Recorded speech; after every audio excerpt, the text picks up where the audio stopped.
Alaykum obunachilarimiz, bugun biz sizlarga antiqa bir salat tayyorlash sirlarini o'rgatamiz. Bu juda mazali bo'ladi. Juda ham kaloriyalarga boy salat. Mana birinchi bo'lib mana piyozlarni biz endi hammasini tayyorlab oldik vaqt olmaslik uchun. 3 ta piyoz, 4 ta qizil yashil aralash bolgarskiy, 2 ta baqlajon, 3 ta baqlajon, bitta sabzi kerak bo'ladi bizga.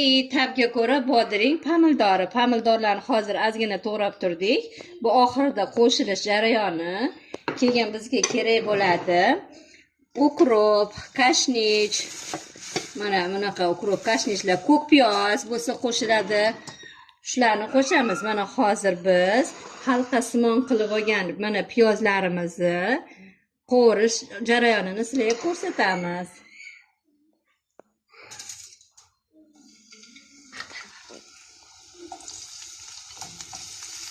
Ketma-ketlikda mana shunaqa qilib mana hamma masalliqlarni qovurib olamiz. Baqlajonlarimizni u yog'ini bu yog'ini tab berib qizartirib olamiz. Keyin ketidan qizartirib bo'lganimizdan keyin baqlajonlarni keyin bolgarskiyni qovuramiz. Keyin undan keyin sabzini ham bu yog'ini tab berib olib qovurib olamiz. Tayyor bo'lgandan keyin sizlarga ko'rsatamiz.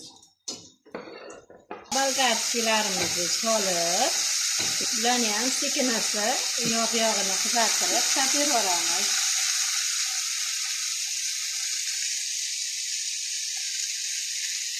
Sabzini qovurish jarayonlari mana shunaqa tarzda bo'ladi.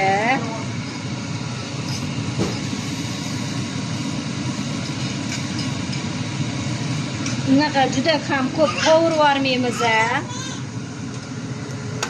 Ko'p qovurib yorsak ezilib ketadi sabzilar. Mana endi tayyor bo'ldi sabzilarimiz.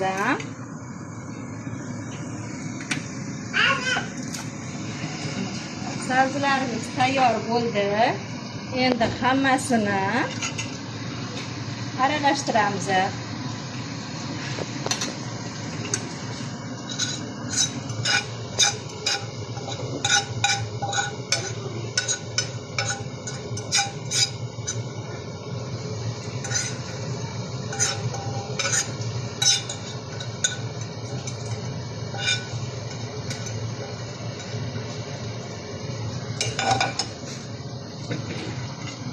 Endi bunga hamma to'g'rab qo'ygan pomidori, bodringlarimiz